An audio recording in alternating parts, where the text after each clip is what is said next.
Vamos a exponer nuestro análisis de caso sobre lo que serían los receptores neuropépticos. Primeramente, son un grupo completamente distinto de transmisores que se van a sintetizar de un modo diferente y que tiene acciones que suelen ser bastante lentas y funcionan de manera diferente a como lo harían lo que serían los transmisores de molécula pequeña. Son un producto de una prohormona que está elaborada bajo la guía del ARN mensajero en el soma de las células nerviosas. Esta prohormona se lleva mediante transporte axónico hasta la terminal nerviosa, donde la acción de una peptidasa se convierte en la sustancia con propiedades neuroactivas y se van a localizar en diferentes regiones del sistema nervioso. Los neuropéptidos producen acciones básicas en la sinapsis, sino que se les han atribuido funciones que son de tipo moduladoras sobre las células nerviosas. De esta forma, generan una disposición de la neurona a dar una respuesta determinada. Lo que sería la hormona liberadora de la tironina es producida en lo que sería la región medial basal del hipotálamo por neuronas y por células nerviosas en el hipotálamo anterior. Estas conexiones van al tálamo, al área preóptica, a la amígdala y a núcleos periventriculares. Según lo que mencionan ciertos autores, se pueden utilizar como un instrumento terapéutico para aliviar las depresiones, ya que independientemente del grado de activación, van a provocar una elevación de lo que sería el humor en los humanos. Esto administrado de una manera sistémica. También tendríamos lo que sería angiotensina 2, que va a poseer función sobre el control de la presión sanguínea, cambiando la angiotensina en angiotensina 2 y generando vasoconstricción. La oxitocina y vasopresina, ambas son neurohormonas y son secretadas en lo que sería la neurohipófisis, que son segregadas directamente al plasma. Por su parte, la oxitocina va a contraer el útero y va a promover o favorecer la producción de leche materna. Y la vasopresina favorece lo que es la absorción de agua a nivel de riñón. Y realizarse una administración de la vasopresina periféricamente. Algunos estudios aseveran que va a facilitar la memoria en dosis que no provoquen ningún problema a nivel del riñón. La sustancia P va a poseer efectos despolarizantes muy intensos de duración prolongada. No solo se va a encontrar enlazada a lo que es el control del movimiento, sino también a lo que serían las sensaciones del dolor. Sobre esta misma línea se sabe que la neurotensina se va a encontrar en el hipotálamo anterior y en basal, en el nucleus accumbens, en septum, en el núcleo motor del trigémino y en la sustancia gelatinosa de la médula espinal, donde si se administra de una manera periférica va a provocar una liberación de lo que sería hormona del crecimiento y de la prolactina.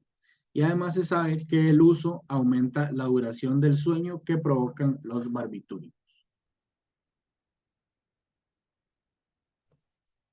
Puedes poner la anterior, Ronald, porfis.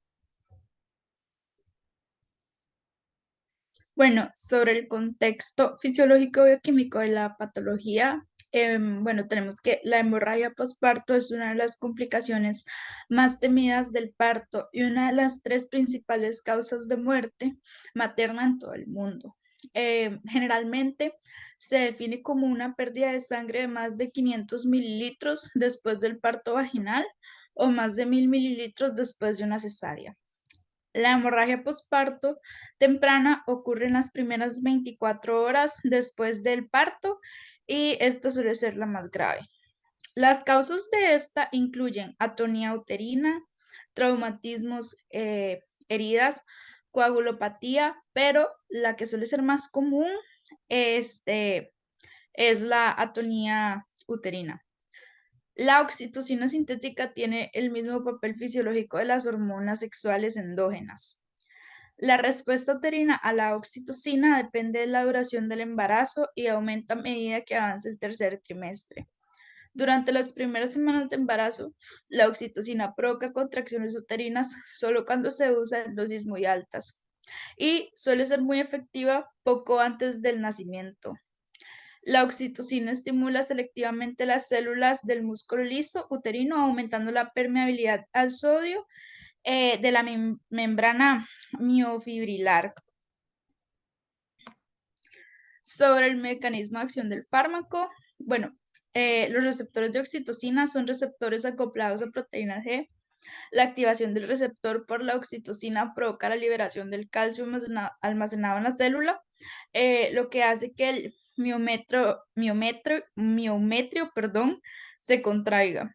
Cuando la oxitocina es administrada por vía intravenosa en pequeñas dosis, produce contracciones uterinas rítmicas.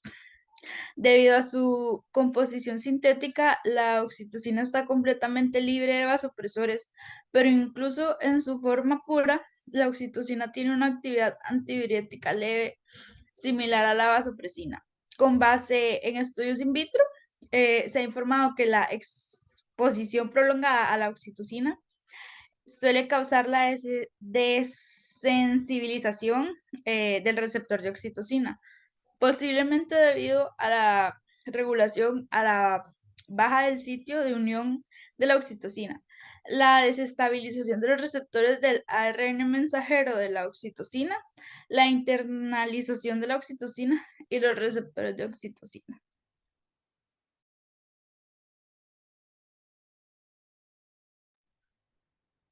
Ok, en referencia a los estudios marcófaros de CUSAR, esta idea central de esos estudios consiste en una relación estructural de la actividad y la propiedad de los CUSARs y también relacionar diferentes moleculares con la actividad o la propiedad.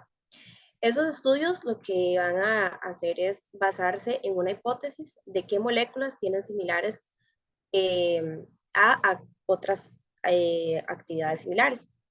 Esas relaciones van a establecer lo que es el nexo entre la estructura molecular y su actividad farmacológica de manera cuantitativa.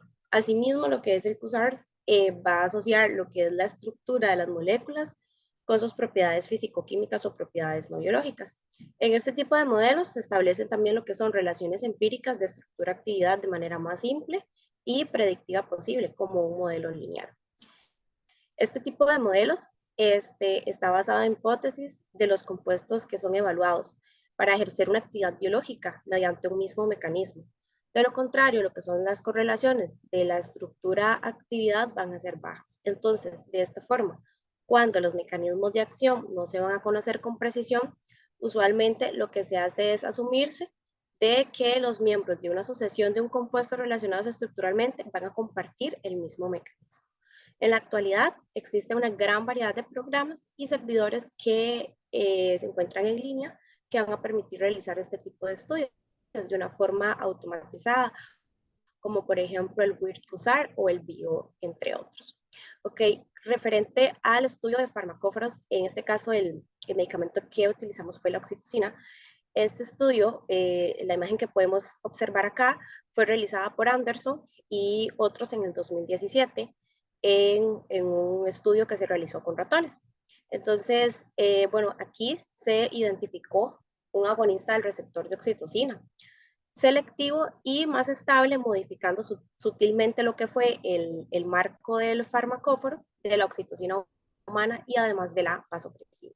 Entonces, como resultados, se demostró, digamos, la oxitocina va a mostrar una potencia similar a la oxitocina normal, pero se mejoró la selectividad de esta. Como dije anteriormente, este efecto se mantuvo en ratones. Esta imagen demuestra el estudio de CUSARS con un enfoque en modificaciones del marco del farmacóforo de la oxitocina. Y estas serían nuestras referencias y muchas gracias.